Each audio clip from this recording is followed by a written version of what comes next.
Hai semua, selamat datang di channel Baca Saham. Pada video ini, kita akan bahas satu topik dengan judul Lo Keng Hong punya 178 juta lembar saham ini. Valuasi PBV hanya 0,37 kali, harga saham Rp700 per lembar. Untuk itu, simak video ini sampai habis ya, agar mendapat pemahamannya utuh. Mimin mau bahas lagi satu saham yang dimiliki oleh Lo Keng Hong. Seperti biasanya, LKH selalu memilih saham dengan valuasi PBV yang rendah. Saham ini juga memiliki PBV 0,3 kali yang tentunya masuk kriteria LKH. Selain itu, perusahaan juga sudah berdiri sekitar 70 tahun yang artinya sudah sangat senior di Indonesia. Sekarang, saya mau bahas laporan keuangan triwulan 2 2021 saham ini. Berhubung laporan keuangan terbarunya sudah terbit, mari kita lihat perkembangan kinerjanya. Oh ya, di akhir video, saya akan memberikan kesimpulan dari analisa yang dilakukan. Untuk itu, nonton sampai selesai ya. Seperti biasa, pembahasan ini bersifat edukasi dan bukan rekomendasi. Kamu bisa saja rugi jika beli saham ini. Untuk itu, selalu berhati-hati sebelum membeli saham. Disclaimer on ya. PT Gajah Tunggal berdiri tahun 1951. Artinya, saat video ini dibuat, GJTL berusia sekitar 70 tahun. Perusahaan ini ternyata sudah menjadi salah satu perusahaan senior di Indonesia. Tidak banyak perusahaan dengan usia 70 tahun yang mampu bertahan. Dengan usia seperti ini, tentu GJTL sudah melewati berbagai kondisi bisnis dan masih bisa tumbuh sampai tahun 2021. Pertanyaannya, apakah perusahaan masih bisa terus bertumbuh puluhan tahun ke depan? Mari kita bahas laporan keuangan terbaru saham ini. Pertama, aset.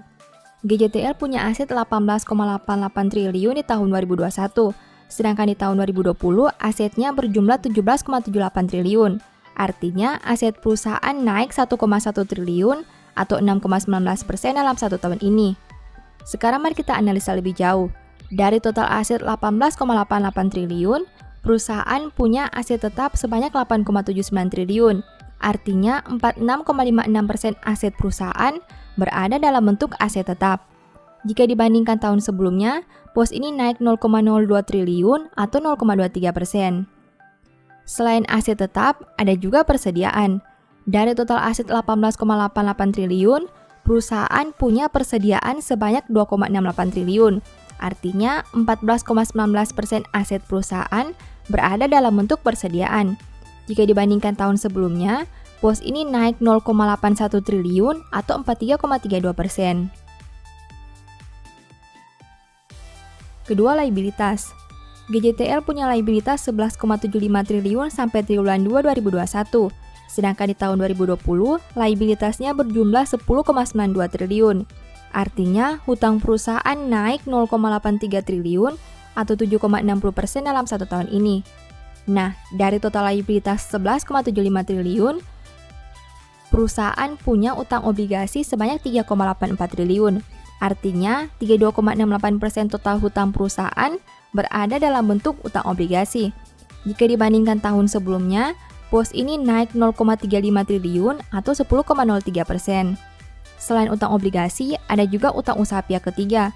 Dari total liabilitas 11,75 triliun, perusahaan punya utang usaha pihak ketiga sebanyak 2,19 triliun. Artinya, 18,64% total hutang perusahaan berada dalam bentuk utang usaha pihak ketiga. Jika dibandingkan tahun sebelumnya, pos ini naik 0,44 triliun atau 25,14%. Ketiga, ekuitas. GJTL punya ekuitas 7,13 triliun sampai triwulan 2 2021. Jika dibandingkan tahun sebelumnya dengan angka 6,85 triliun, berarti ekuitas perusahaan naik 0,28 triliun atau 4,09%. Nah, dari total ekuitas 7,13 triliun, perusahaan punya saldo laba yang belum ditentukan penggunaannya sebanyak 4,84 triliun. Artinya, 67,88% ekuitas perusahaan berada dalam bentuk saldo laba yang belum ditentukan penggunaannya. Jika dibandingkan tahun sebelumnya, pos ini naik 0,1 triliun atau 2,11%. Keempat, pendapatan. GJTL punya pendapatan 7.260 triliun sampai triwulan 2 2021. Sedangkan di tahun 2020, pendapatannya berjumlah 5.927 triliun. Berarti pendapatan perusahaan naik 1.333 triliun atau 22,49% dalam 1 tahun terakhir. Kelima, biaya pokok pendapatan. GJTL punya biaya pokok penjualan sebanyak 6.073 triliun. Sedangkan di tahun 2020, biayanya berjumlah 4.896 triliun. Berarti biaya pokok pendapatan naik 1.177 triliun atau 24,04% dalam 1 tahun terakhir.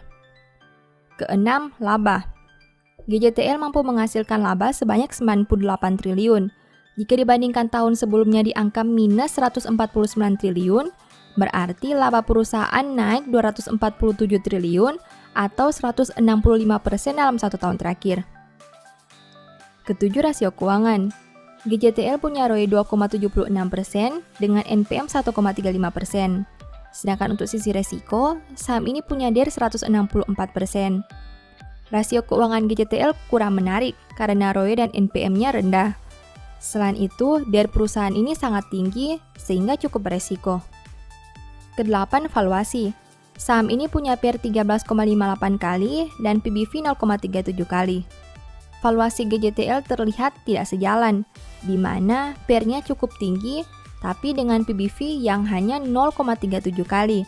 Artinya, harga saham saat ini terlalu mahal jika dibandingkan laba, tapi masih murah jika dibandingkan modal per lembar. Setelah melihat pembahasan tadi, ini beberapa kesimpulannya. Pertama, aset perusahaan naik karena adanya peningkatan persediaan. Kedua, total liabilitas mengalami peningkatan karena adanya penambahan utang obligasi dan utang usaha pihak ketiga. Ketiga, ekuitas bertambah karena ada kenaikan saldo laba. Keempat, laba meningkat karena pertumbuhan pendapatan jauh di atas pertumbuhan biaya, khususnya dari segi nominalnya. Kelima, rasio profitabilitas terlihat biasa saja, padahal laba perusahaan naik signifikan. Keenam, valuasi PBV masih menarik dengan angka 0,3 kali. Demikian analisa singkat saham GJTL berdasarkan laporan keuangan triwulan 2 2021. Selalu ingat bahwa pembahasan ini hanya dari sudut pandang pribadi. Tidak ada jaminan pasti profit dan mungkin saja kamu bisa rugi jika beli saham ini. Demikian informasi pada video ini, semoga bisa memberi manfaat kepada kamu semua ya. Oh iya, saya mau menyampaikan bahwa sekarang Baca Saham punya 3 e-book tentang saham yang mungkin saja bisa berguna bagi kamu, yaitu Strategi Nabung Saham, Analysis Report, dan The Stock Market. Berikut perbedaan antara 3 e-book tersebut. E-book Strategi Nabung Saham berfokus pada pembahasan teknik, money management, dan semua hal yang berhubungan dengan nabung saham. Poin intinya bisa dilihat pada tampilan berikut ini. E-book Analysis Report berfokus pada hasil analisa fundamental 12 saham pilihan berdasarkan laporan keuangan terbaru. Poin intinya bisa dilihat pada tampilan berikut ini. E-book The Stock Market berfokus pada panduan bagaimana menganalisa fundamental suatu perusahaan dan money management yang baik. Poin intinya bisa dilihat pada tampilan berikut ini. Apabila kamu tertarik membeli salah satu dari 3 e-book tadi, silakan chat WA ke nomor yang tertera di layar ya. Ingat, hati-hati terhadap semua jenis penipuan yang mengatasnamakan Baca Saham. Baca Saham tidak pernah mengelola dana ataupun melakukan penjualan produk di luar Instagram, YouTube, dan Telegram resmi Baca Saham. Sebagai penutup, saya mau mengutip satu statement yang semoga bisa menjadi semangat bagi teman-teman. Apapun yang kamu perbuat, perbuatlah dengan segenap hatimu, seperti untuk Tuhan dan bukan untuk manusia. Thank you.